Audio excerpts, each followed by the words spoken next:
በስመ አብ ወወልድ ወመንፈስ ቅዱስ አሐዱ አምላክ። በስመ አብ ወወልድ ወመንፈስ ቅዱስ አሐዱ አምላክ። በስመ አብ ወወልድ ወመንፈስ ቅዱስ አሐዱ አምላክ አሜን። ይትባረክ እግዚአብሔር አምላክ እስራኤል ወአምላከ አበዊነ ቅዱሳን ዘተሳሃለነ ወገብረ መድኃኒተ ለሕዝበ ዚአሁ። ይቅር ያለን ለወገኖቹ መድኃኒትን ያደረገ የአባቶቻችን አምላክ የቸርነት ባለቤት ቸሩ እግዚአብሔር ከዚህ ሰዓት ከዚህ ዕለት ስላደረሰን ቅዱስ ስሙ የተመሰገነ ይሁን። እንዴት ዋላችሁ? እንዴት ሰነበታችሁ? ቸርነቱ ምሕረቱ ይቅርታው ለዘላለም የባሕርይ ገንዘብ የሆነ አምላከ አበው አምላከ ቅዱሳን ዘላለም ሥላሴ ለአምላክነትን በሚገባ ስሙ በድጋሚ የተመሰገነ ይሁን። እናታችን እመቤታችን ድንግል ወላዲተ አምላክ እመብርሃን ማርያም ቅድስት ቤተ ክርስቲያን ቅዱስ ዕፀ መስቀሉ እግዚአብሔር ያከበራቸው ቅዱሳን ሁሉ ስማቸው የተመሰገነ ይሁን። እንኳን አደረሳችሁ። እግዚአብሔር አምላካችን ካከበርናቸው የቅዱሳን በዓላት ለሁላችንም ጸጋውን ክብሩን ያሳትፈን፣ ጸጋውን ክብሩን ያሳትፈን። የቅዱስ ማቴዎስ ወንጌል ምዕራፍ 13 ቁጥር 13 እስከ 22። የቅዱስ ማቴዎስ ወንጌል ምዕራፍ 13 ቁጥር 13 እስከ 22። ጌታችን ኢየሱስም ይህንን በሰማ ጊዜ በታንኳ ሆኖ ከዚያ ብቻውን ወደ ምድረ በዳ ሄደ። ሕዝቡም ሰምተው ከየመንደሩ በእግር ተከተሉት። በወጣም ጊዜ ብዙ ሰዎችን አይቶ አዘነላቸው፣ ድውዮቻቸውንም አዳነላቸው። በመሸም ጊዜ ደቀ መዛሙርቱ ወደ እርሱ ቀርበው ቦታው ምድረ በዳ ነው፣ ሰዓቱም አልፏል፣ ወደ መንደር ገብተው ምግባቸውን ይገዙ ዘንድ ሕዝቡን አሰናብታቸው አሉት። ጌታችን ኢየሱስም እንደራባቸው ሊሄዱ አይገባም፣ እናንተ የሚበሉትን ስጧቸው እንጂ አላቸው። እነርሱም ከ2 ዓሣና ከ5 እንጀራ በቀር በዚህ ምንም የለንም አሉት። እርሱም እነዚያን ወደዚህ አምጡልኝ አላቸው። በመስኩም ላይ እንዲቀመጡ ሰዎችን አዘዘ።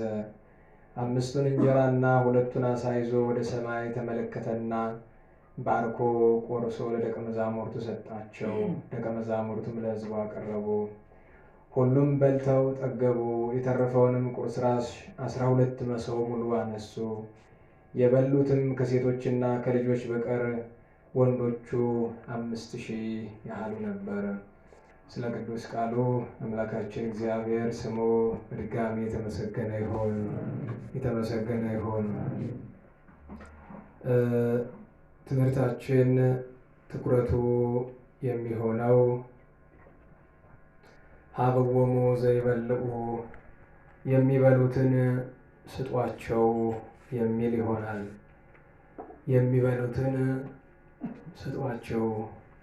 ዛሬ ጌታችን አምላካችን መድኃኒታችን ኢየሱስ ክርስቶስ ኅብስቱን አበርክቶ ያበላበት የጌታችን ዓመታዊ በዓል ነውና ኅብስት አበረከተ ስንል ከጊዜያችን ከእኛም አንጻር መጽሐፋዊ ሀተታው ምስጢሩንም እግረ መንገዱንም ለእኛ የሚናገረን ነገር ስለሚኖር እርሱን ቀስ በቀስ እያልን ለመመልከት እንሞክራለን።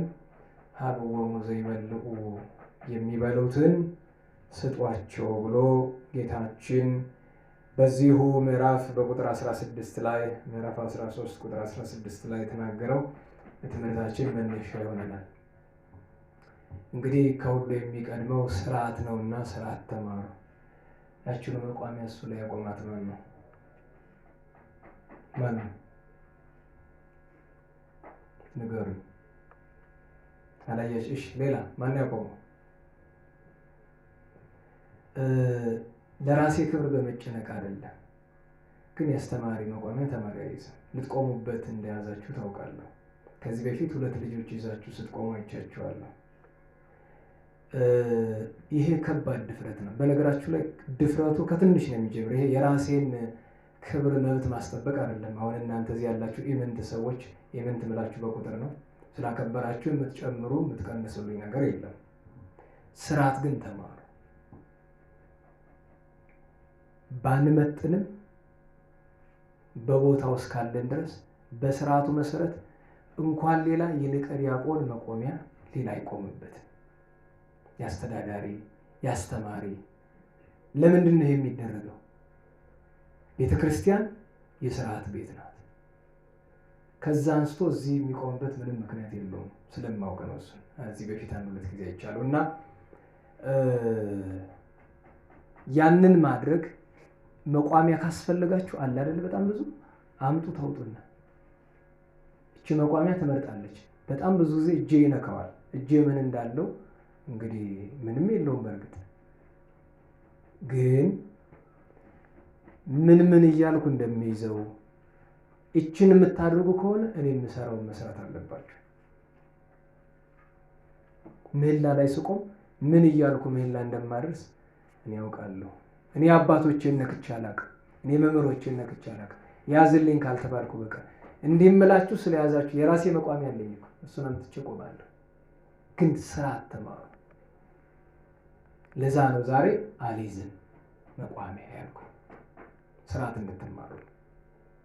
ግን መቋሚያ የሚያሻው ሰው ካለ ሞልቷል መቋሚያ። ምን ወደ አስተማሪ መቋሚያ ሲሄዳችሁ አምጣልኝ በሉት ያምጣላችሁ። እናችን ስርዓት እውቋት ተማሯት ብዬ ነው። ግን ደጋግሜ የምነግራችሁ ነገር ይሄ አንዳንድ ነገሮችን እኔ መቼም ታውቃላችሁ እንዲያደርጉልኝ ብያችሁ አላውቅም። መቋሚያ ማምጡልኝ አላልኳችሁም። ከመጣው ነው ያነሳው ዝም ብዬ። አንድ ነገር ደግሞ ከያዝኩ ስለማለቅ ሌላ መቋሚያ ብታመጡ አልቆምበትም። ታውቃላችሁ አንድ መቋሚያ ከያዛችሁ መቼም ሌላውን ተውትና፣ ለምሳሌ እዚህ ቤተክርስቲያን የሆነች ዛፍ ደጋግሜ ስስም አይታችሁኝ ከሆነ በቃ ሌላውንም ዛፍ እስማለሁ፣ ግን የትኛውንም በስም እሷን ሳንስም ቤቴ አልገባም። ለምን? ማውቀውን አውቃለሁ። እና ምን ልላችሁ ፈልጌ ነው፣ ይሄ ስርዓት ስለሆነ ስርዓቱን እንልመደው። ለምን ዛሬ በእኔ ለምዳችሁ ነገ አስተዳዳሪውን ነገ የጉባኤ መምህሩን ወንበሩን እንቀመጥበት መቋሚያውን እንደገፍበት እንዳትሉ ብዬ ነው። ስርዓት ነው። አሁን እኔ የሚገርማችሁ ግቢ ብትገቡ እዚህ ቤተክርስቲያን ውስጥ አንዲት መቋሚያ አለች። በጣም ላይ ያዝ መተመች ዳሯ ጠበብ ያለች ውስጥ ላይ ምናልባት ያስተውላት ነው። ድሮ መልአከ ሕይወት ገዳሙ ላቀው ነፍሳቸውን ይማር ሚይዟት ነበር። ዛሬ ሁሉንም የሚይዛት እኔ ነክቻት አላውቅም። ለምን? ያስተዳዳሪ መቋሚያ ነው። አስተዳዳሪ ወንበር አይደለም፣ ህበርጌታ ወንበር አልቀመጠም። ይህንንም ስርዓት ሊቀ ዲያቆን ነውትና ያስተካክሉልን። ለምሳሌ መምህሩ የእንታ ፍሬ ስብሐት የሚቀመጡበት ወንበር አለ። ከሌሉ ካህን መጥቶ አይቀመጥበትም። የሳቸው እያንዳንዱ ካህን የራሱ ቦታ፣ እያንዳንዱ ዲያቆን የራሱ ወንበር ይሰጥ። በሊቀ ዲያቆኑ ማንም አይቀመጥም። በአስተዳዳሪው ማንም አይቀመጥም። በመምህሩ በእንታ ኤልያስም በእንታ ፍሬ ስብሐትም ወንበር እንኳን ሌላ ለምሳሌ የእንታ ዕዝራ ምንድናቸው? ግራጌታ ናቸው አይደለም? በግራጌታው መንበር ላይ ማንም አይቀመጥ። በገበዙ ወንበር ላይ ማንም አይቀመጥ። በአባት ስም ወንበር ላይ ሁሉም እየራሱ ይኖሩ። አገኘው ቦታ ላይ ሄዶ አይቀመጥ። ጨዋው እንኳን ራሱ ታውቁታላችሁ። በዛ መንደር ያሉት እነዚህ ባላባት ነው የሚሉ ጨዋዎቹን ከመጡ ይቀመጡበታል። ይሄንን አይቶ አንድ ወጣት ያለቃው ወንበር ላይ ሲቀመጥ አይቻል ብለው ይሄንን እንድታውቁ እንኳን ሌላ አልኳችሁ ሄደንበት የነበረው ገዳም የምታውቁት ቦታ ላይ አይታችሁ ከሆነ ያበምኔቱ ወንበር 2 ነው። አንዱን አይቀመጡበትም። ምክንያቱን አልነግራችሁ። ይሄ ስርዓት የመጣው ግን ከማን ነው? ከቅዱስ ጴጥሮስ ተፍጻሜተ ሰማዕት ነው። ቅዱስ ጴጥሮስ ተፍጻሜተ ሰማዕት እንደተሾመ ሊቀመጥ ሲሄድ ለሰው የተናገረው ትልቅ ብርሃን አየሁበት ነው። ግን ጌታ ተቀምጦበት አየሁ። እኔ እዚህ አልቀመጥም ብሎ ትሁት የሆነች ትንሽ ወንበር ፊት ላይ አስቀምጦ እንደ ልክ ያለች እሷ ተቀምጦ ነው እድሜ ልኩን ሲያስተምር ይኖራል። ትትና ብቻ ሳይሆን አይገባንም። በግልጽ ልንገራችሁ፣ ይህን መቋሚያ መያዝ አይገባችሁ። ለኔስ ቦታው ላይ እስካለው ድረስ ነው። በሰበል ላይ አይገባኝም። ባለውበት ኃላፊነት ግን ይዘዋለሁ። ተረዳችሁኝ? ስርዓት ነው ይሄ። እንኳን በቤተ ክህነት በቤተ መንግስትም ስርዓት አለ። የጠቅላይ ሚኒስትሩን የሆነ ነገር መያዝ አትችሉ። ስርዓቱ እንድናውቀው ብዬ ነው። እግዚአብሔር አምላክ ማስተዋሉን ያድለን። ርዕሳችን ሀብዎሙ ዘይበልዑ፣ የሚበሉትን ስጧቸው። ተናጋሪው ቸሩ መድኃኔዓለም አምላካችን ነው፣ ጌታችን ነው። የተናገራቸው ለቅዱሳን ሐዋርያት ነው። ምክንያቱም ከታሪኩ ታገኙታላችሁ። አንዳንድ ጊዜ መጻሕፍትን ከፍ ዝቅ ብለን ሙሉ ነገራቸው መረዳት ስለሚያስፈልገን ርዕሳችን ይሄኛው ቢሆንም ግን እስኪ እናስተውለው። ገና በቁጥር 13 ላይ ስትመለከቱት አስቀድሞ የዮሐንስ መጥምቅን መገደል ይነግረናል። 13:1 ምዕራፍ 13 ቁጥር 1 እስከ ቁጥር 12 ድረስ በመጥምቁ ዮሐንስ ላይ የደረሰበትን ግፍና መከራ መገደሉን ከነገረን በኋላ ነው ቁጥር 12 ላይ ደቀ መዛሙርቱ መጡ፣ በድኑንም ወስደው ቀበሩት። የቅዱስ ዮሐንስ መጥምቁን ነው። መጥተውም ለጌታ ኢየሱስ ነገሩት ይላል። መርዶውን በዚህ ዓለም አነጋገር፣ የምስራቹን ለመንፈሳዊ ዓለም አነጋገር መጥተው ነገሩት። ያን ጊዜ ጌታችን ኢየሱስም ይህንን በሰማ ጊዜ ማለትም የመጥምቁ ቅዱስ ዮሐንስን መሰየፍ በሰማ ጊዜ በታንኳ ሆኖ ከዚያ ብቻውን ወደ ምድረ በዳ ሄደ ይላል። ለምንድን ነው ጌታ ዮሐንስ መጥምቁ መገደሉን መሰዋቱን ሲነግሩት ወደ ምድረ በዳ ሄደ ለምን አለ? አንድም ፍጹም አምላክ እንደሆነ ሁሉ ፍጹም መሆኑን ሰው መሆኑን ለማጠየቅ። ለምን? በአንዱ አንቀጽ ላይ ምን ብሎ አስተምሯል? በአንዱ ሀገር ቢያሳድዷችሁ ወደ ሌላው ሀገር ሽሹ ባለው ስርዓት ፍጹም ሰው ነውና እንደ አምላክነቱ ሁሉ እግረ መንገዱን ደግሞ ለኛ ስርዓት ሲሰራልን እናንተም ምክንያቱም በዘመነ ሰማዕታት የቅዱስ አክሎግን የቅዱስ ታላቅ ቢፋሞንን የነ ቅዱስ ሰራብዮንን ታላላቆቹን ሰማዕታት ነገር ሰው መጀመሪያ መከራው ሲፈነዳ ወደ ምስክርነት አደባባይ አልሄዱ። ምንድን ያደረጉት? ሸሹ። ለምን? ለማጣራት። አንዳንድ ሰው ዘሎ ሰዓት ይገባል። ምን እንደሆነ አጣራ መጀመሪያ። ለምሳሌ በፖለቲካ ምክንያት ሄደ ብትገደል ገሃነመ እሳት ነው የምትገባው። ይሄን ማወቅ አለብህ። ምክንያቱም ዋጋ የምትከፍልለት የምትሞትለት ጉዳይ ምን እንደሆነ ማወቅ አለብህ። አማራ፣ ትግሬ፣ ኦሮሞ እያልክ ለፍልፈ ብትገደል ገሃነመ እሳት ነው የሚጠብቀው። ይሄን ማወቅ አለብህ። እምትሞትለት ምክንያት እግዚአብሔር የወደደው መሆን አለበት። እቺ እንዳትረሱ። የምንሞትለት ምክንያት እግዚአብሔር የወደደው መሆን ስላለበት ጊዜ ሰማዕታት መከራው ሲመጣ ይሸሻሉ፣ ማለትም ዞር ይላሉ።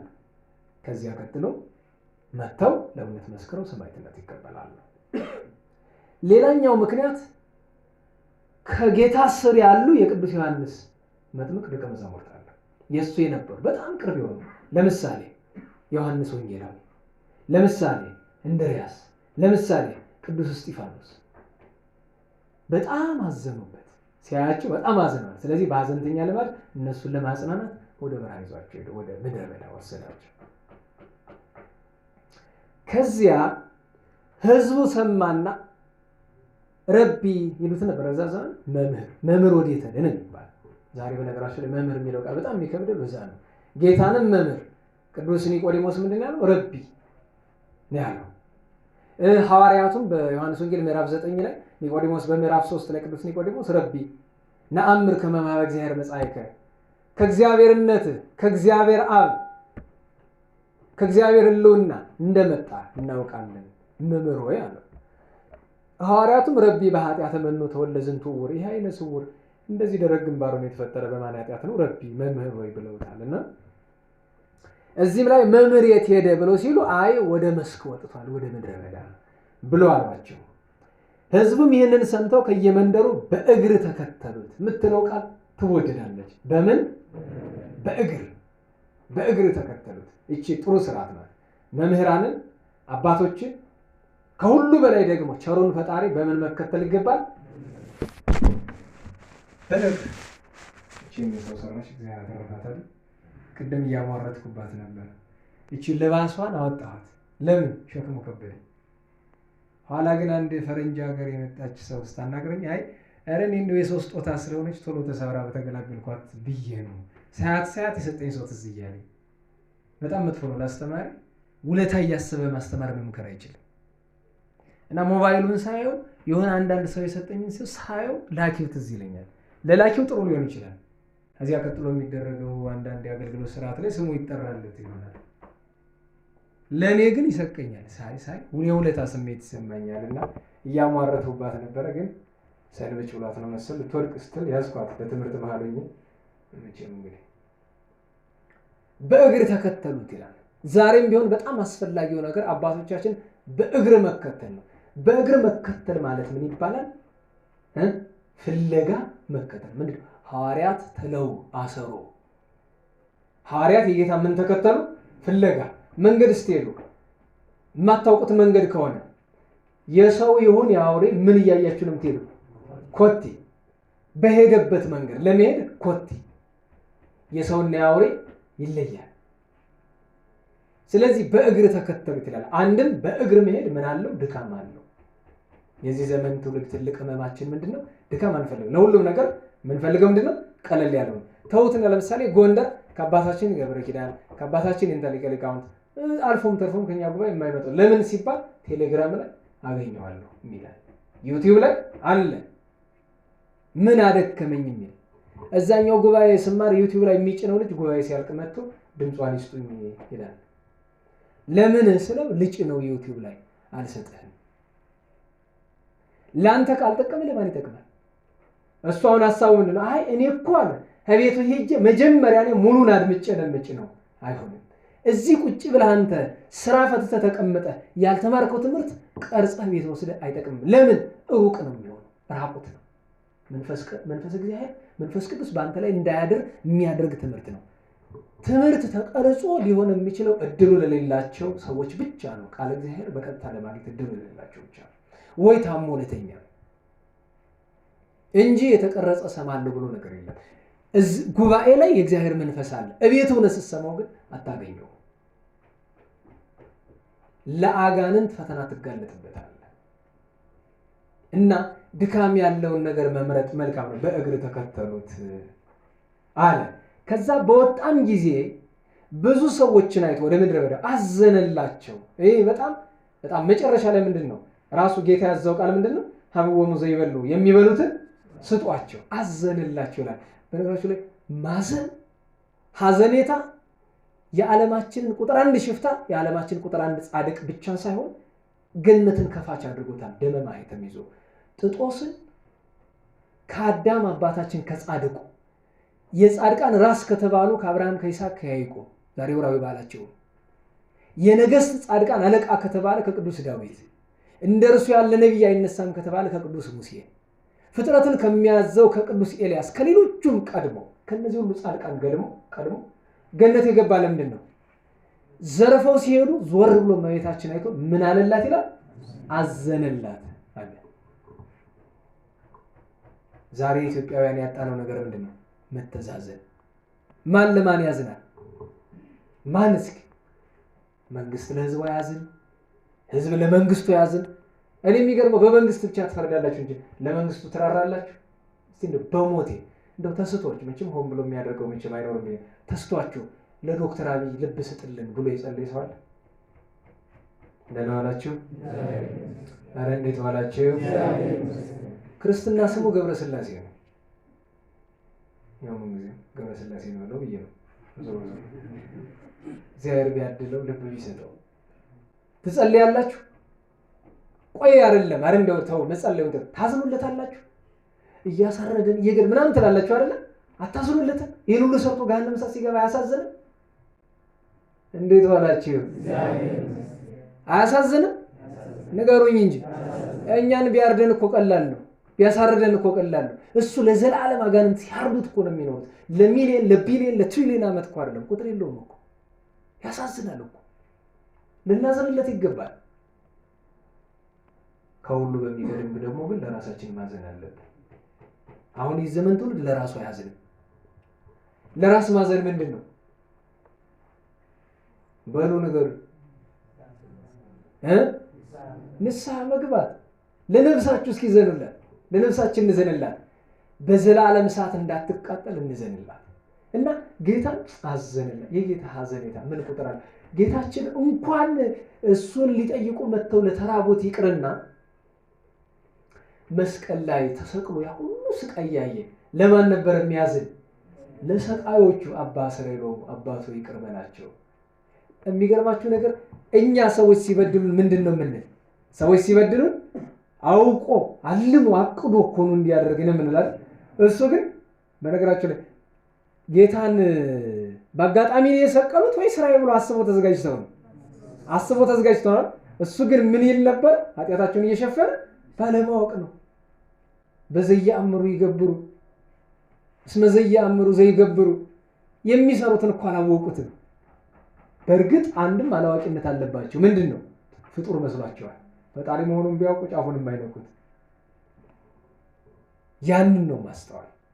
እና የጌታ አዛኝነት እኔ በጣም የሚያስቀኝ እንደነጋገር አለ።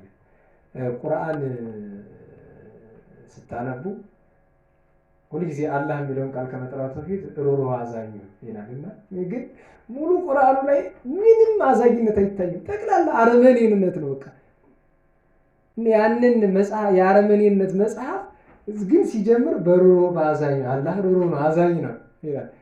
ሆነ ቦታ ተወስዳ ነው እናውቃለን። ግብሩን አብረው በወሰዱት ነው ጥሩ ነበር። ስሙን ብቻ እነሱ ጣዖታቸው ርህራሄው ምንድነው? 300 ሚሊዮን ሰው በጂሃድ ታርዷል። ይሄው ነው ርህራሄው።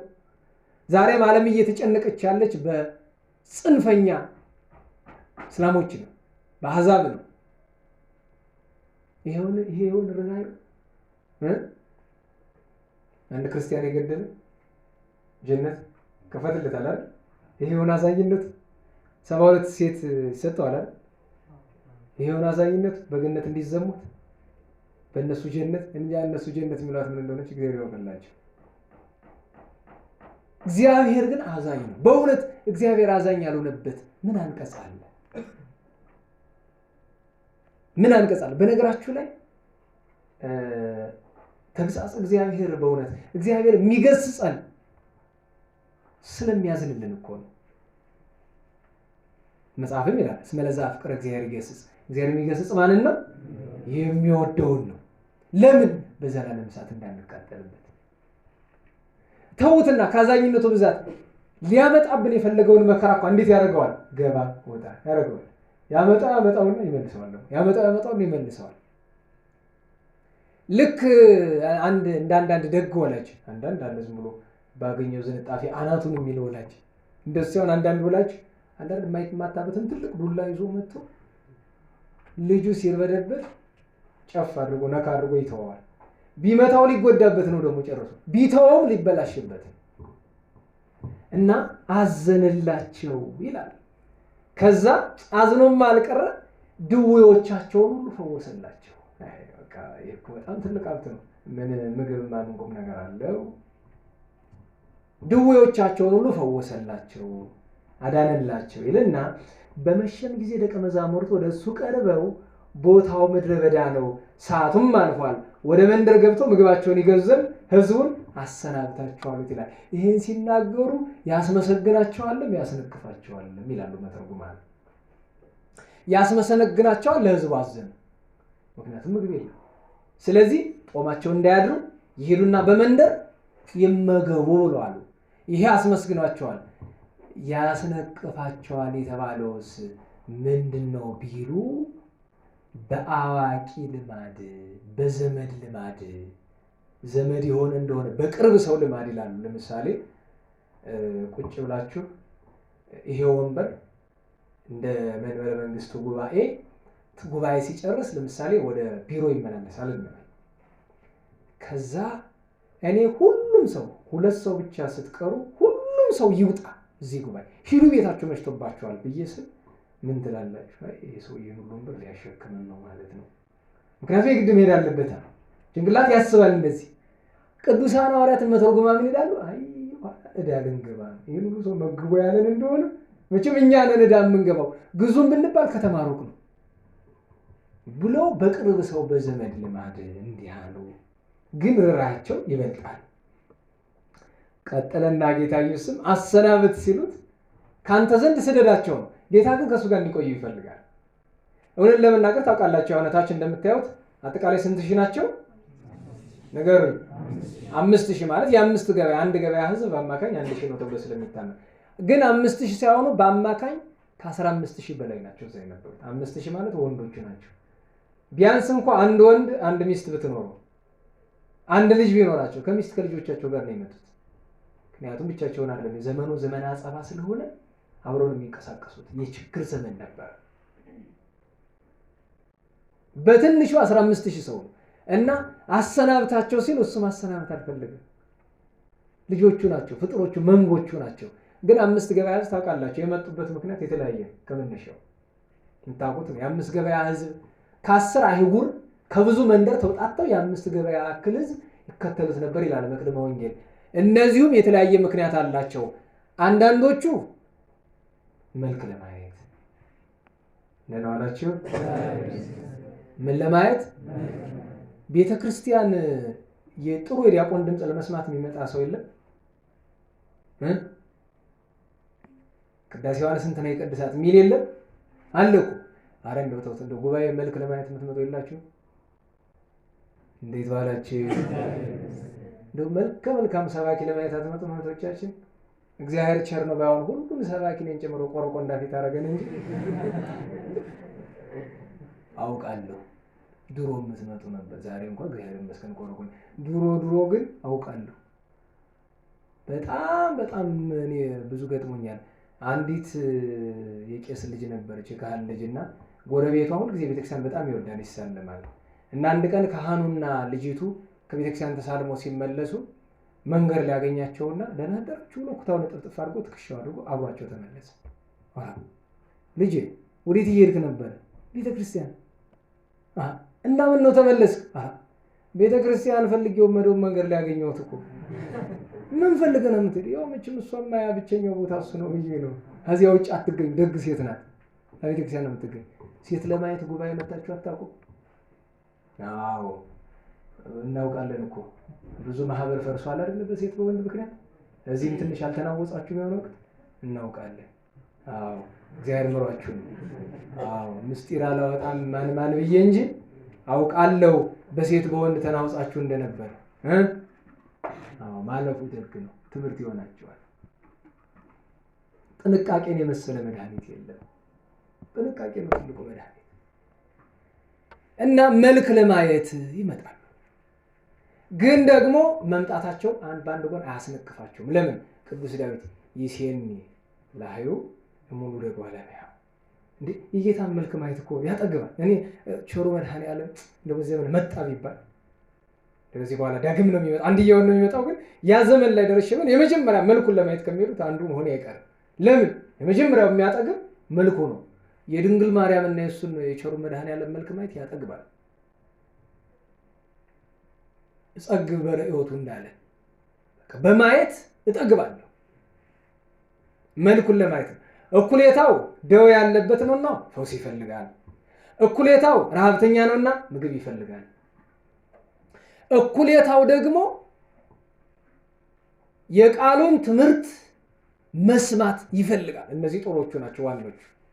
አምስተኛው ቡድን ግን መቼም ወይ ቄሳርን ወይ ሄሮድስን ወይ ጲላጦስን ወይ ሊቃነ ካህናትን ሚነካ ነገር መናገሩ አይቀርም። እሱን አካስሼ እሾማለሁ እሸልማለሁ። እንደዛ ነው ካድሬ ማለት ነው። በየጉባኤያችን እየመጣ እንደሚሰገሰገው ሰባኪን አካሶ ከሶ ለመሾም። በነገራችሁ ላይ በግልጥ ልንገራችሁ፣ ሰው ጠቅላይ ሚኒስትር እስከሚሆን አስተዳዳሪ እስከሚሆን ድረስ በጣም ብዙ ሰው አስገድሎ ብዙ ሰው አሳስሮ እንደሚመጣ ታውቃላችሁ። የካድሬነት ስራ ይሄ ነው። ሌላው ሰው በሌላው ሰው ደም ነው። እስኪ በንጹህ ሄዶ ለስልጣን የበቃ አንድ ሰው ታውቃላችሁ? የምታውቁት ገሌ በንጹህ ነው የመጣ የምትሉት አለ? ቢያንስ የእግዚአብሔርን ስርዓትና ሕግ ሰውቶ ነው። እገሌ እኮ የማህበረ ቅዱሳን አገልጋይ የሚባል አይደል? ሚኒስትር ምናምን ይሆን? አይ ድንቅ የማህበረ ቅዱሳን ተውት። ከባድ ነው እዚያ ላይ መሄድ እና ጌታን አካሰን ከቃሉ ወስደን ጌታን ሊፈትኑት መጡ። ረቢ ረከብና ሀለዛቲ ብእሲት እንዘ ትኤብስ በዝሙት ዮሐንስ ወንጌል ምዕራፍ 8 ይህችን ሴት ስትዘሙት አገኘናት፣ ስትበድል አገኘናት። ወበግነሰ ሰራ ሙሴ ከመትት ወገር በእብን ሙሴ በሕጋችን በድንጋይ ውገሯት ብሎናል። ወአንተስ እንከ ምንተ ትብል እስመ ተረከበት በዝሙት ስትዘሙት ተገኝታለችና ምን እናድርጋት? ምን ትላለች? ይሄ ጥያቄ ምንድነው? ወዘንተ ይቤሉ እንዚያም ይክረቡ እቺ ሊፈትኑት በቃል ሊጥሉት ውገሯት ቢል ተመልከቱ፣ ጭካኔውን ለማለት ህዝብ እንዲጠላው። አትውገሯት ይሉ ተመልከቱ፣ ይሄማ ሙሴ ጠላት ነው፣ ሙሴ ንግሻሪ ነው ለማለት ነው። ጌታ ግን ምን አደረገ? ወደታች ተጎንብሶ ወአሐዘ ይጽሐፍ በአጽባቴው በጣቱ መሬት ላይ ሲጽፈው በመሬት ላይ የሚጽፈው ነገር እየተነሳ ግንባራቸው የገዛ ኃጢአታቸው ኋላ ዛልቦ ኃጢአት እምኔክሙ ቀዲሙ ለይገራ ብእብ ከእናንተ ኃጢአት የሌለበት ቀድሞ ይውገራት ብለዋል። ወዘንተ ሰሚዮሙ ወፁም ቀዳሚ እስከ ዳህር ይላል። ሁሉም ወጡ። ለምን? የገዛ በደላቸው ተገለጠባቸው። ለመፈተን ነው። እና ይህ አምስቱ ሲመጣ ጌታ የደቀ መዛሙርቱን ጥያቄ ሰምቶ እንዲህ አላቸው። ቅድም አዘነላቸው ብሏልና እንደ ራባቸው ሊሄዱ አይገባም። አኮ መፍትው ይሁሩ ርሁባን ይሆሙ። አይ ሰው እንደ ራበው እንዴት ይሄዳል? በነገራችሁ ላይ ሰው እንደ ራበው እንዴት ይሄዳል? ረሃብ ብዙ አይነት ነው። የእውቀት ረሃብ አለ፣ የምግባር ረሃብ አለ፣ የእምነት ረሃብ አለ። እንዲህ የእምነት ትናንት ፌስቡክ ላይ ሼር ያደረግነውን ጽሑፍ ተመልክታችሁት ከሆነ ቤተክርስቲያን ስሩልንና ለአንድ ቀን ስሩልንና እንሙት ግደሉን ብለው እኔ ሳነበው በጣም ገረመኝ። ወዲያውኑ አይኔን ሳላሽ ነው ወዲያውኑ ሼር ያደረኩት። ያው ገንዘብ የሚሰጥ ሰዎች አጋጣሚ በእግዚአብሔር ቸርነት በእኛው አካባቢ ስላሉ ማለት ነው። ቤተክርስቲያን ከማጣት የተራበዋል። እዚህ አዲስ አበባ 50-100 ሰባኪ ተራ አልደረሰው ብሎ ይጨነቃል አይደል? ኧረ ተው ድል ስጡን እናስተምርበት እያለ እዛ ታች ደግሞ በነገራችሁ ላይ ወንጌል ያልተዳረሰበት ቦታ ሲባል ደቡብ ክልል፣ ቤኒሻንጉል፣ ሶማሌ ክልል ብቻ ይመስላችኋል? እስቲ እንደው ቦቴ ወጣ ብሎ እዚህ ወገራ ገጠሩ ላይ ወንጌል ይሰበካል። እንዴት ባላችሁ ምስክርነት ይስጡን እስቲ። ለምሳሌ እሱ በዚህ በሚያውቁት በትምህርት በዞርበት ቦታ ወንጌል ብርቅ አይደለም? የገጠር ላይ ማን ያስተምረዋል? የለም እኮ። አንዲት እናት አሉ እዚህ አንዲት ትልቅ ሴት እባክህ እሁድ ትራንስፖርት እየቻልኩ ልውሰድህ አንዳንድ ገጠር አስተምርልኛል። አይ እኔ ደክሜያለሁ፣ አንደኛ እዚህ ቋሚ ኃላፊነት አለብኝ። ከባድ ነው እንጂ ትክክል ነበሩ ጥያቄያቸው። እንደ ተራው ይሄድ ዘንድ አልሻም ብሎ ሲል ረሃብ ብዙ አይነት ነው። እንጀራም ይርበዋል፣ ቃል እግዚአብሔር ይራበዋል፣ ስጋው ደግሞ ይራበዋል፣ የካህን ፊት ይራበዋል፣ መስቀል መሳለም ይራበዋል። ረሃብ ብዙ አይነት ነው። በዘመናዊ ደግሞ ዕውቀትም ይርበዋል።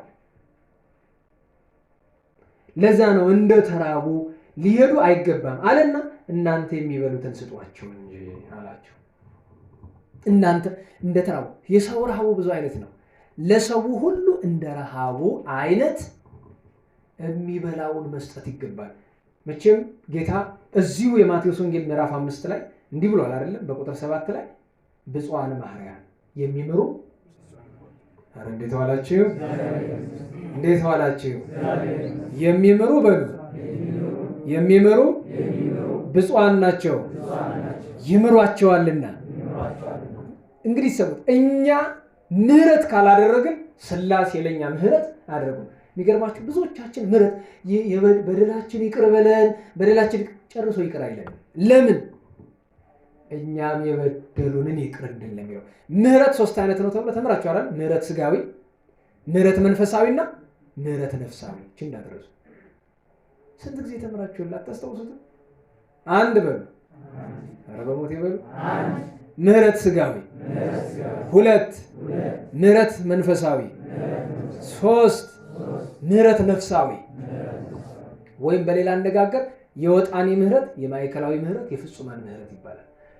የወጣኒ ምህረት ማለት በተለይ እኔና እናንተ በጣም ልናደርገው የሚገባ እዚህ እኮ ምን አለ? የሚበሉትን ስጧቸው ሀብወሙ ዘይበልዑ አይደለም? ምህረት ስጋዊ ማለት ለተራበ ማጉረስ፣ ለታረዘ ማልበስ፣ ለተጠማ ማጠጣት ነው። ስለዚህ ይህንን ማድረግ ትልቅ ሙያ ነው። ምህረት ሌላ አለው። ምህረት ስጋዊ በድሎ ማሮኝታ፣ ተበድሎ ይቅርታ። ምህረት መንፈሳዊ ማለት ኃጢአተኛውን ወደ ንስሐ፣ ከሃዲውን ወደ ሃይማኖት ማምጣት። እንደናዋላችሁ ስንት ሰላም አስጠምቃችኋል? አንድ ጓደኛችን አለ በአመት 30-40 ሰላም አስተምሮ ያስጠምቃል። መጠርጠር አይመጣችሁ ወደ መሀል ሀገር ያለው ወንድም። ይሄ ምን ይባላል? ምህረት መንፈሳዊ ይባላል። ኃጢአተኛውን ለንስሐ የማዕከላውያን ምህረት ይባላል። ከሃዲውን ለሃይማኖት ማብቃት፣ ለእምነት ማብቃት። የመጨረሻዋ 3ኛዋ ግን ምህረት ነፍሳዊ ትላለች። የነፍስ ምህረት ምንድናት? እሷ መጥወተ ርስ፣ ራስን አሳልፈው መስጠት፣ ለሌሎች መሰዋት ነው። ለሌሎች ሲሉ ዋጋ መክፈል ነው። ከዚህ መካከል አንደኛው የተራበ ማጉረስ ነው። እንግዲህ ምን አለ ጌታ? የሚበሉትን ስጧቸው። ጥሩ ነው የሚበሉትን መስጠት። እሺ በጣም ደክሞኝ ከተወኩት ነገር መካከል አንዱን ላንሳ። ህፃናቱን የምታሳድጉ ስለሚረባቸው ነው አይደል? የትምህርት ቤት ክፍያ አለ። ልብ በሉ፣ ሁሉም የሚበሉት ነው። የሚማሩት ምንድን ነው? እውቀት ነው አይደለም? የምን ምግብ ነው? የአእምሮ። ትምህርት ቤት ስታስገቧቸው ደግሞ ከየትኛው ትምህርት ቤት ነው ያስገባችኋቸው? ከመንፈሳዊነት ካለበት። እሱሳ የነፍስ ምግብ ነው። ስጋዊው ምግብ በእውቀት፣ መንፈሳዊው ምግብ በግብረ ገብ እንዲማሩ አይደል አቡነ ሳሙኤል ያስገባችኋቸው? እሱ ምግብ ነው። ከዚያ ቀጥሎ ደግሞ ስንት ነው ተቆራጭ ለምግብ? እንደዚህ ከስንት እስከ 300 እስከ 500። ያ ምንድን ነው? አንድ ህፃን ልጅ ተርቦ እውቀት ቢነግሩት ይገባዋል? አይገባው። እሱ ብቻ አይደለም። ለዕለት ጉርስማ ወላጅ አይነሳም። ዋናው ዓላማችሁ ምንድን ነው? ዘመናዊ ትምህርት ስለሆነ ትምህርት ቤቱ የሀብታም ልጆችም ስላሉ እነሱ ደህና ምግብ ይዘው ይሄዳሉ፣ ከደህና ዕቃ ጋር፣ ከደህና ልብስ ጋር። ህፃናቱ እንደዚህ አይደለ ፍላጎት? ይሄ ነው የሚበሉትን ስጧቸው የተባለ። ግን የሚበሉትን እየሰጣችኋቸው ነው ወይ? እስኪ ለምሳሌ ከሚለምኑት ውስጥ ነበርክ? ገንዘብ ለማምጣት ደረሰኝ ይዘህ አልነበርክም? አንተ ነበርክ። ትለምናለህ። አሁንም አቁመሃል። ወይ አሁን ዋናው ሰብሳቢ ሊቀመንበሩ ማለት ነው። ነው ወርዳል አልወረድክም። እዛው ፊት እናልከ ወይ አትሰራ ወይ አታሰራ። እሺ ማን ነው ስትለምን የነበረ ይላል እንዳለው ትለምናለህ። አሁን ለምን ሌላ ሲሳይ አትለምን? እርዳ ለምን? አንዳንድ ጊዜ ገና ገንዘብ አልጠፋም ብላችሁ ምን ላችሁ ፈልጌ ነው። እነዚህን ልጆች በማጉረስ እነዚህን ልጆች በማልበስ እነዚህን ልጆች በማስተማሩ ላይ ክብር ታገኛላችሁ። በእውነቱ እነሱ ከሚያገኙት ምድራዊ ነገር የእናንተ የምታገኙት ሰማያዊ ይበልጣልና ቅድም እንዳልኳቸው ረሃብ ብዙ አይነት ነውና እውቀት ለተራቡ እውቀት ስጧቸው። ለምሳሌ ታሪክ እውቀት ነው አይደል? ታሪክ አጥኑና አስጠኑ እስኪ። አሁን 9 ክፍል ታሪክ እዛ ቴሌግራም ዩቲዩብ ምናምን ተጻፈላቸው ለመምህራን የተሰጠ ኮርስ ሰምታችሁታል? እንዴት ዋላችሁ? ሰምታችሁታል ወይ? ስንት ጊዜ ሰማችሁት? ይዛችሁታል? ታሪኩን ማስታወሻ ወጣችሁበታል? ለልጆቻችሁ ለወንድሞቻችሁ ነግራችኋል? ከታሪክ የተራበ ማህበረሰብ ነው ያለን እኮ። ታሪክን እንመግበው። እናንተ እኛ የተለያየውን አይነት ረሃብ መሸፈን ካልቻለን የሐዋርያትን ክብር የጌታን ቸርነት ማግኘት አንችልም።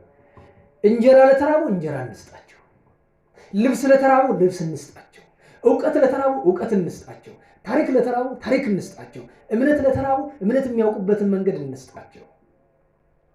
እውነት ለመናገር ሁሉም እኮ በማጣቱ ምክንያት ነው። በነገራችሁ ላይ እንደ ግለሰብ ተውትና እንደ ሀገር ለምሳሌ የኛ ሀገር የምትኖረው በገዛ በጀቷ ነው በእርዳታና በብድር ነው? እንዴት ዋላችሁ? አሜሪካና ቻይና እንደ ባሪያ ጀርባዋን እየገረፉ ኢትዮጵያን የሚገዟት ለምንድን ነው? ደሃ ስለሆነች። እንደ ሀገርም እኮ ችግር አለብን፣ እንኳን ይቅርና እንደ ግለሰብ። የተራቡትን ማጉረስ ይገባል። ስራ ይብላችሁ። እዚህ ፊት ታስታውሳላችሁ፣ ምጽዋት ስትሰጡ እንጀራ በወጥ አድርጋችሁ ውሃ በሃይላንድ ይዛችሁ ስጡ። ይህ ድቃቂ 10-20 ሳንቲም አንድ ብር ለተር የምትሉት ቁም ነገር አለ። እሱ ምጽዋት አለው። ጌታ እናንተ የሚበሉትን ስጧቸዋል። ሰው ለእያንዳንዱ በችግሩ ሁሉ እንድረስለት ለማለት ባጭር፣ ሌላውን ትንሽ ሀተታ እንጨምርበት ብዬ ነው ያፈጠነው። ይሄ እነርሱም ከ2 ዓሣና ከ5 እንጀራ በቀር በዚህ ምንም የለን ማለት። አሁን 5 እንጀራ 2 ዓሣ ሲባል በአጋጣሚ እንዳይመስላችሁ። 5 እና 2 ስንት ነው? ኋላ ይሄ ፍጹም ሆኖ ሁሉን ሰው ሲመግብ ልታዩት ነው። እንደገና ለየብቻቸው እንመልከታቸው። 2 ዓሣ ብሉይና ሐዲስ ናቸው። ከ2 ዓሣ ሁሉም ተመግበዋል አይደል? ከብሉይ ኪዳንም ከሐዲስ ኪዳንም ሁላችንም ተመግበናል። 5ቱ የ5ቱ ቅንዋት ምሳሌ፣ የ5ቱ አዕማደ ምስጢር ምሳሌ፣ አንድም የ5ቱ ሕዋሳት ምሳሌዎች ናቸው። ከዚያ እንዲያውም 5ቱ አንዱን 5ቱ ህብስት ይላል፣ 4ቱ የ4ቱ ባህሪያተ ሥጋ፣ 5ኛው የ5ኛ ባህሪየ ነፍስ ነው። ምክንያቱም በአዲስ ኪዳን ፍጹም ሀብት ለነፍስም ለሥጋም ስለተሰጠ ብሎ ያነሳል። ከዛ ወረድ ብሎ ትንሽ ሰዓት ስለሄደብን ላፍጥንና ከዚህ በቀር እኮ ምንም የለንም ማለት። እርሱም እነዚያን ወደዚህ አምጡልኝ፣ እነሱን አምጧቸው አላቸው። ያላቸው በመስኩም ላይ እንዲቀመጡ ሰዎችን አዘዘ። 5ቱን እንጀራና 2ቱን ዓሣ ይዞ ወደ ሰማይ ተመለከተና ባርኮ ቆርሶ ለደቀ መዛሙርት ሰጣቸው። ደቀ መዛሙርቱም ለሕዝቡ አቀረቡ ይላል። እዚህ ጋር የምትመለከቷቸው 2 ነገሮች ብቻ ልንገራችሁ። አንደኛው ምን ብሎ አየ? ምን ብሎ አየ? ቀና ብሎ አየ። በቀደም ስርዓተ ጸሎት ተምራችኋል አይደል? ረቡዕ ላይ ዝርዝር ስርዓተ ጸሎት ተምረናል። ከዚህ መካከል አንደኛው ክርስቲያን ሲጸልይ አዎ ባንቃይዶ አዕይንት በሰቂለ ህሊና ነው። ቀና ብሎ በማየት ጌታ ለምን ቀና ብሎ አየ ቢሉ አንድም ይህንን ህብስት የማበረክትበት ስልጣን ብቻዬን አይደለም ያንተም ነው እንጂ ብሎ አንድነቱን የስልጣን አንድነቱን ሲያጠይቅ፣ አንድም እናንተም እንዲበረክትላችሁ ስትፈልጉ እንዲቀና ብላችሁ ጸልዩ ነው። ማበረከት እንችላለን አንችልም? እንዴት ዋላችሁ? እንችላለን አንችልም? እንደ መፈክር አሁን እንችላለን። እስቲ አምጡልኝ ይሄን ዳቦ እስቲ አንድ 10 አድርጉት በሉ። ሙያ ያለው ሰው ካለ አባብዬ ጊዜ አድርገውታል። ሌሎች ጻድቃን ሌሎች አበው አድርገውታል። ህብስት አበርክተው አብልተዋል። ለምን? በእኔ የሚያምን እኔ የምሰራው ብሏል። እኛ ግን ገና ለማመን እያሰብን ነው። ገና ሀሳብ ላይ ነን፣ አልደረስንም እምነት ደረጃ። አንድ እሱ ነው ቀና ብሎ አየ ይላል። ቀጥሎ ባረከ፣ ቆረሰ። ምን ማለት ነው? ባረከ አንድም ቡራኬውን፣ አንድም ባሪያ ትምህርተ መስቀል ያለው። በነገራችሁ ላይ ህብስት ሲቆረስ በመስቀል ምልክት ይደረግበታል። ከዛ በኋላ ሽርፍራፊ ሲወጣበት ምንድን ነው የሚባለው በአማርኛ? ለምሳሌ አንድን በሬ ወይ አንድም ላም አረድ ነው። ከዛ ቀጥሎ ብልት ብልት ማውጣት ምንድን ነው የሚባለው?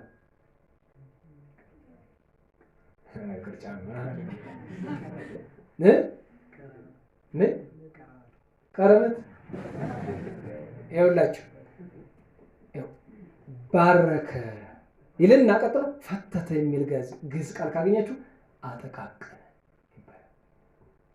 እኩል በነገራችሁ ላይ የማህበር ዳቦ ስትቆርሱ አትችሉም። ብዙ ሰው አይቻለሁ፣ እኔም አልቆርስም። እኩል አድርጉት። ጠርዝ ያለችው ደግሞ አትሰጥም፣ እሷን ያሳላፊ ናት። አይታችሁ ከሆነ እኩል የማይመጣ የትኛው ነው? በዳር ያለው። ብዙ ጊዜ በተለይ በዳር ሲባል የሁሉ በዳር አይደለም። ተቆርሶ ዳር ላይ ሰያፍ የምትቀራለች አይደል? እሷ ሰያፍ ብትተልቅም ብታንስም የማናት? ያሳላፊ ናት። መሀል ያለው ግን እኩል ነው መሆን ያለበት። ወይ ድንገት ለመምህራን ተብሎ መምህር ስለ ራሴን ማለት ያለ በርግጥ ያለ አንድ ሞላላ ትልቅ እየቆረሰ ያስቀራል። እዳ ሊያረግብኝ በዳቦ ሊጠቅ። በነገራችን ነው ወስጄ ዶክተሮች ነው የሚሆኑት እንጂ እኔ ጫፍ ቁራሻን ነው መቀምስ እንዳታሙኝ ብዬ ነው። ጨጓራዬን ያመኛል ብዙ አለ እና በስርዓት ማጠቃ እና አጠቃቀን። ለስጋ ከሆነ ደግሞ አረደ አወራረደ ነው የሚባለው። እንዳትረሱ። ስጋ ከሆነ ምን አለ? አወራረደ። በየብልቱ ለየ ማለት አወራረደ። ለዳቦ ከሆነ ደግሞ አጠቃቀነ ይባላል። ይሄንን አደረገ። ከዛ እንዴት ነው የበረከተ? መቼ ነው የበረከተ የሚል ጥያቄ መነሳት ይቻላል። እኩል የበረከተ በጌታ እጅ ላይ ነው። እኩል የበረከተ በሐዋርያት እጅ ላይ ነው። እንዴት ነው የሚበረክተው? ሐዋርያት አንስተው ይዘው ሲሄዱ ዳርስ ካለው ሰው ሲደርሱ እጃቸው ላይ እየጨመረ ነው የሚለው። እየበረከተ ለምን? እስከ ዓለም ፍጻሜ ይሄ ስልጣን ባመኑብኝ ላይ ሁሉ ይኖራል ሲል እስከ ጫፍ ድረስ እየበረከተላቸው እጃቸው ላይ ሄዷል። በሱ እጅ ብቻ ሳይሆን በደቀ መዛሙርቱም እጅ እየበረከተ ሄዷል። ከዚያ እነሱ አቀረቡ፣ ሁሉም በልተው ጠገቡ ይላል ቅዱስ ዳዊት የተናገሩ። በሉ ወጸሉ ጥቀ፣ በሉ ፍጹም ጠገቡ። ሁሉም ጠገቡ። 15,000 ሰው በላይ ጠገበ። የተረፈውን ቁርስራሽ 12 መሶብ ሙሉ አነሱ ይልና የበሉትም ከሴቶችና ከልጆች በቀር ወንዶቹ 5,000 ያሉ ነበር ይላል። ለምንድን ነው የተረፈውን አንሱ ያላቸው ትሉኝ እንደሆነ ሀተታው ብዙ ነው። አንዲቷን ሀተታ ልንገራችሁ። እንደው በጣም የሚያስገርመኝ ነገር አለ። ይሄ 12 መሶብ የት ሄደ ይመስላችኋል? ምን ሆነ? ማን በላው? የት ገባ? እንግዲህ ከ5 ዓሣ ነው አይደል የተረፈው? ከ5 አዕማደ ምስጢር በ5 ቅንዋት ከተፈተተ የጌታ አካል የተረፈ ነው። ይሄ ሁሉ እንግዲህ ምስጢሩ ግን እንደው ከ7 ሀብታት ከ5 ምስጢራት ይሄ 12 እንቅብ 12 በነገራችን ላይ 12 እንዲተርፍ ያደረገበት ምክንያት አለ። ሐዋርያት ስንት ናቸው? ደቂቀ ነቢያት ስንት ናቸው? ደቂቀ እስራኤል ስንት ናቸው? ሊቃነ መላእክት ስንት ናቸው? በአጠቃላይ 12 የስልጣን ምልክት መገለጫ ነው። በ12 ሐዋርያት ስልጣን ስለሆነ ይሄ 12ቱ እንቅብ የተረፈው የት ሄደ ካሏችሁ ሰብስበው ጌታ አዘዛቸው፣ ውሰዱና በማርያም መግደላዊት ቤት አስቀምጡት አላቸው። እዚህ ፊት አታስታውሱም? እናታችን ቅድስት ማርያም መግደላዊት ሐዋርያትን የምትመግብ መደበኛዋ ባለሹም እሷ ነበረች። በጣም ክብርት ናት። የመጀመሪያዋ ሊቀ ዲያቆናዊት እሷ ናት። ሊቀ ዲያቆን አይደለም፣ ሊቀ ዲያቆናዊት። ዲያቆናዊት ሴቶች አሉ አይደል? የእነሱ አለቃ ናት። ሐዋርያትን የምትመግብ ንጽሕት እናት እሷ ናት። እሷ ቤት ለምን ሐዋርያት ድውይ ይፈውሱበት ነበር። የታመመ ሰው ሲያገኙ ይፈውሱበታል። በተረፈው እንጀራ ማለት ነው፣ በአሳው እንጀራው ረጅም ዘመን ብዙ 10 ዓመታት ኖሯል። እናታችን ቅድስት ማርያም መግደላዊት በሕይወተ ሥጋ በቆየችበት ጊዜ ሁሉ ነበር። ታሪኳ እኮ በጣም ብዙ ነው። ይሳ በጣም የሚያስገርመው ነገር በሐዋርያት ሥራ ላይ ረሃብ ተጽፏል አይደል? ረሃብ ሆነ የሚል በረሃብ ጊዜ ረሃብ የሚያልፍ እንዴት እንደሆነ ታውቃላችሁ? ያ ጌታ በርክቶት የተረፈውን ማለት ነው ሲያቀርቡት ተበልቶ አያልቅም። መሶብ ይቀርባል። በልተውት እንደነበረው ደግሞ ሲነጋ ይበሉታል፣ ደግሞ ሲነጋ ይበሉታል። ረሃብ በዛ ያልፋል። እንዲህ ያለ ታምራት ሲሰራ ኖሯል። ይሄ የመጨረሻ ጌታ 5000ውን ሲመግባቸው የመገበበት መንገድ ሁሌ ይገርመኛል። ስለዚህ ትምህርት ምናምን ተምራችሁ ነበር። በነገራችሁ ላይ ዛሬ የሁለቱም ስንክሳር የ7 ህብስት ብሎ የጻፈዋል። ዛሬ ሁለቱንም ነው የምናስበው። አጠቃላይ ጌታ ህብስት አበረከተ ብለን የምናስበው ዛሬ ስለሆነ ነው። ከዚያኛው ይልቅ ከቀጥሎ ከሚመጣው ዛሬ በስንክሳር ከተጠቀሰው ይልቅ ለማብራራት የኛው ስለሚመች ነው ወደዚህኛው ያደላሁት እና ጌታ ሲመግባቸው ቢያንስ አበው ምን ይላሉ? 4 ነገር አድርጓል ሲመግባቸው። ለምን? እስራኤላውያን ተንኮለኞች ናቸው። ለእኛ ምስጢር እየነገረን ነው፣ ለእነርሱ ግን ተንኮላቸውን ለማጥፋት ነው። ሲመግባቸው አንደኛ ወደ ምድረ በዳ ይዟቸው ወጣ። ደህና ዋላችሁ። ወደ ምድረ በዳ ማለት ከከተማ አርቋቸው። አንድ ሁለተኛ የተመገቡት ውሃ ዳር ነው። ሶስተኛ የተመገቡበት ሰፊ መስክ ለምለም ሳር አለ። አራተኛ በመሸም ጊዜ አይደለም የተመገቡበት፣ ሰዓቱ አመሻሽ ላይ ነው። ለምን? ከሰዓቱን ጀምር ለምን አመሻሽ ላይ እንዲመገቡ አደረጋቸው ቢሉ አይ በምሳ ሰዓት አካባቢ ቢሆንማ ምን ይላሉ? ቁርሳችንን በልተን የመጣን አንድም ሆዳችን ባይጎድል አንድም የበላነው ባይስማማን በደም ሳንበላው ስለቀረን ነው እንጂ ያክል አይተርፍም ነበረ ብለው ታምራቱን ያቃልሉ ነበረ፣ ይጎዱ ነበረ። ለፍጻሜው ግን አመሻሽ ማለት ሰርክ ነው አይደል? ሰርክ ደግሞ ዋጋ የሚሰጥበት ጊዜ ሰራተኛ ሲሰራ ውሎ መቼ ነው የሚሰጠው? ማታ ነው አይደለም? ይቺ የሰርክ ምግብና የመጨረሻ ፍርድ ናት። በጎ ብትሰሩ የመጨረሻው ምሳ ሐሰርቱ ሚት ይባላል አይደለም? በመጨረሻው ምሳ ሐሰርቱ ሚት እመግባቸዋለሁ፣ አንድም በመንግሥተ ሰማያት እመግባቸዋለሁ፣ አንድም በመጨረሻው ዘመን በሃይማኖት እመግባቸዋለሁ ብታምኑብኝ ብሎ ሲላቸው ነው በሰርክ ሰዓት አደረገው። ሁለተኛ ሲመገቡ ውሃ ዳር እንዲመገቡ አድርጓቸው። ለምን? አይሁድ ክፉዎች ናቸው። በጣም ተጠንቃቂ። የጌታን ደቀ መዛሙርት ምን ብሎ ነው የከሰሷቸው? እጃቸውን ሳይታጠቡ በሉ ብሎ። እነሱም አይ ውሃ የሌለበት ቦታ ላይ ወስዶ ስላልታጠብን ተጸይፈን እኮ ብዙ አልበላ ነው ለዚያ ነው የተረፈ እንዳይሉ ውሃ ዳር ሁሉ ታጥቦ ነው ይበላ። ዋናው ምስጢር ግን ውሃ የምን ምሳሌ ነው? የጥምቀት ምሳሌ ነው። ያ ህብስቱ የጌታ ስጋና ደም ምሳሌ ስለሆነ ማለት ነው። ጌታ እንድንጠመቅ አድርጎ ነው ከቅዱስ ሥጋው ከክቡር ደሙ የሚሰጠን። ሶስተኛው ከከተማ ወጣ አድርጎ በምድረ በዳ። ለምን? አይሁድ ምን ይላሉ? አይ ደቀ መዛሙርቱ ፈጣን ጉልበተኞች ናቸው፣ በጣም ስሉጥ ናቸው። በነገራችን አገልጋይ ምን መሆን አለበት? ስሉጥ ፈጣን መሆን አለበት። ፈጣን ናቸው እየተባበሩ ቶሎ ቶሎ ከገበያ እየገዙ ከመንደርም እያመጡ ነው የመገቡን እንጂ አበርክቶት አይደለም እንዳይሉ ሩቅ ምድረ በዳ ያደረገው።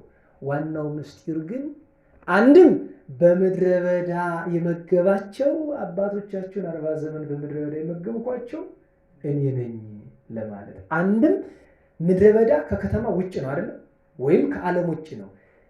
ከዓለም ውጭ በአፍአ ባለች መንግሥተ ሰማያት መንፈሳዊ ምግብን የምመግባችሁ እኔ ነኝ ሲል ነው። አራተኛው መስክ ላይ ለምለም ሳር ያለበት ቦታ ነው የመግባቸው። ለምን? አይሁድ ዝርፍጥ ብሎ መብላት ነው የሚፈልጉ። ቆርጠጥ ብሎ ቆርጠጥ ብዬ አንድ ጊዜ እግዚአብሔር አብ ሄደን ነበራል። ያኔ ልብ እያላችሁ እግዚአብሔር አብ ሄደናል፣ መጽሐፍ ሄደናል አይደለም? እግዚአብሔር አብ ላይ ቆርጠጥ ብዬ ብላት እስከዛሬ ያደረሰኝ በደንብ አልበላሁትም በእውነቱ። ይኸው እስካሁን ድረስ ትዝ ይለኛል። ዓመታት በኋላ ሰው አሁን ተዝናንቶ ተቀምጦ ሲበላ ነው ቆርጠጥ ብሎ ሲበላ ነው በደንብ የሚስማማው። መቀመጫ አተን እኮ በስርዓት አልበላነውም እንዳይሉ ለምለም ሳር ያለበት ላይ እንዲመገቡ አደረጋቸው። ለፍጻሜው ግን እግዚአብሔር ይርኤኒ ወአልቦ ዘይሃጣኒ ካለ በኋላ ምንድን ነው? ውስተ ብሔር ስዑል እየ በለመለመ ምን መስክ ቅዱስ ዳዊት ቃል ተፈጸመ። ያቺ የለመለመ መስክ ምንድን ናት? መንግሥተ እግዚአብሔር ናት፣ እንደ ቤተክርስቲያን ናት። እንዲህ ሲል ነው ጌታ ይህንን ያደረገው ብለው መተርጉማነ መጻሕፍት ይተባበሩበታል። ዋናው ትኩረታችን ግን የሚበሉትን ስጧቸው ነውና በገዳም ላሉም አባቶች የሚበሉትን እንስጣቸው። ከውጭ ያሉ ልጆች ብቻ ለምን እናንተ ለምን አስተዋጽኦ አታደርጉ? ለምን በቀላሉ ሂሳብ እንየው። 500 ብር 25 ኪሎ ዳጉሳ ይገዛል አይደለም? ወደ እኔ አታምጡት፣ እናንተ ወደ እኔ እንድታመጡት አይደለም። 500 ብር አዋጣችሁ አንድ ኩንታል ጭናችሁ መሄድ አትችልም። 4 ሰው እኮ አንድ ኩንታል መግዛት ይችላል በ500 ብር ወጪዎች። ደህና ዋላችሁ። አባቶቻችንን ምንመግባቸው፣ የሚበሉትን እንስጣቸው። የአራዳ ልጅ የእውቀት ችግር አለበት፣ የአራዳ ልጅ የቃል እግዚአብሔር ችግር አለበት አይደለም? መግቡ፣ ቃል እግዚአብሔር እንዲያገኙ አድርጉ። እውነትን የተራባለ እውነትን እንመግብ፣ እውነትን እንመስክር። በእውነቱ ጌታ ሀበወሙ ዘይበልዑ የሚበሉትን ስጧቸው ብሎ ሐዋርያትን ስላዘዛቸው ሐዋርያት በዘመናቸው ሁሉ ለምእመናን የሚበሉትን ሲሰጡ ኖረው ነው ለክብር፣ ለጸጋ፣ ለሀብት፣ ለረድኤት የበቁት። እኛም ለራሳችን የምንመገብ ሳይሆን ብቻ ሳይሆን ሌሎችም የምንመገብ እንዲሆን እግዚአብሔር ይርዳን። ክርስቲያን የሚመገብ ብቻ ሳይሆን የሚመግብ እንተዛዘን። ጌታ አዘነላቸው የተባለው ኃይለ ቃል በልቦናችን ውስጥ ሊያድር ይገባል። ልናዝን ይገባል፣ ለራሳችንም ለሌላው። አሁን በዚህ በትግራይ ያለውን ረሃብና ጥም ቀላል እንዳይመስላችሁ፣ በጣም ከባድ ትግራይ ላይ የሆነ ያለው ነገር። ምክንያቱም ሁሉ ለፖለቲካው ይፈልገዋል። አይጣል ነው ከጠላት እጅ መውደቅ አይጣል ነው። አሁን የትግራይ ሕዝብ አብዛኛው የማይሆን ሰው እጅ ሊወደቅ አይጣል ነው።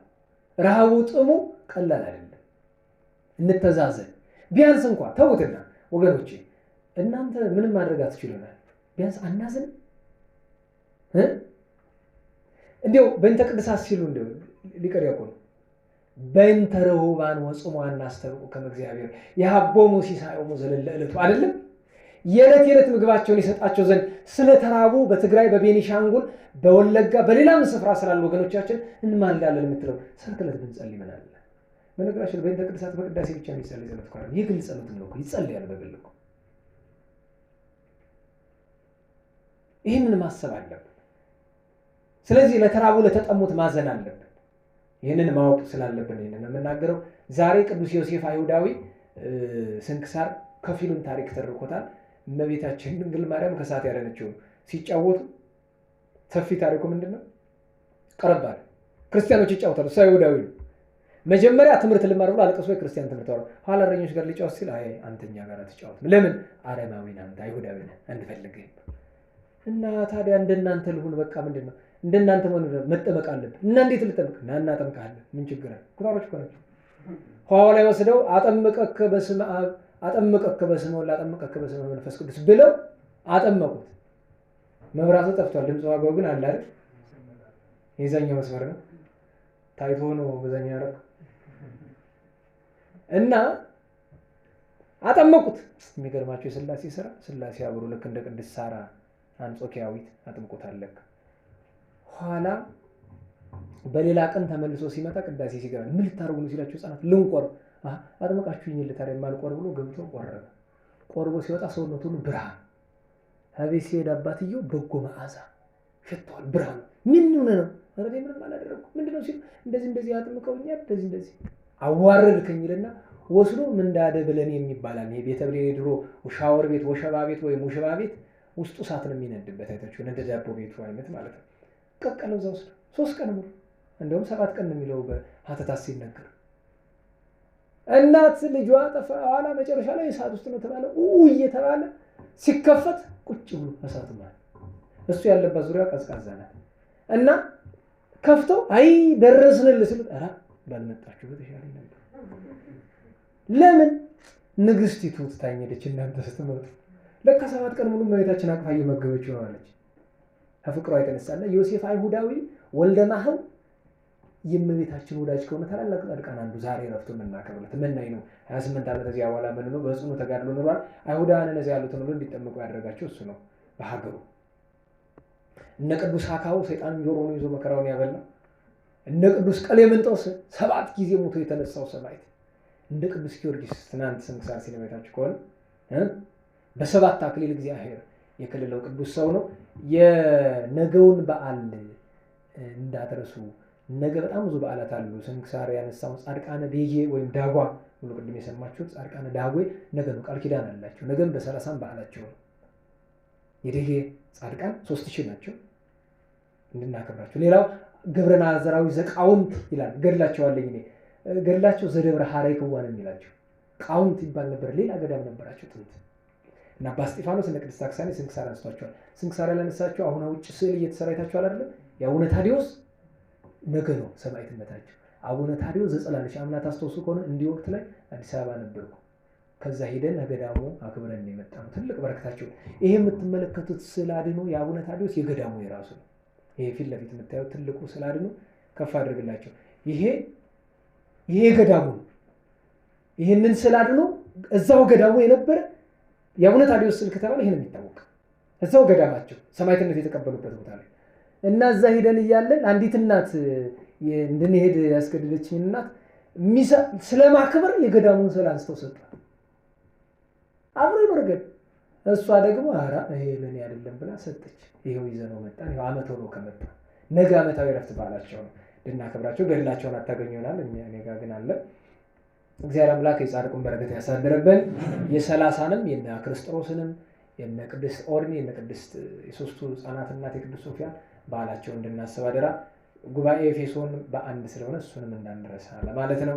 እግዚአብሔር አምላካችን የቸርነቱን ስራ ይስራልን። የእመቤታችን ጣዕመ ፍቅሯን ያሳደረብን። በያለንበት ስለመሸብን ለምስጋና እንነሳ።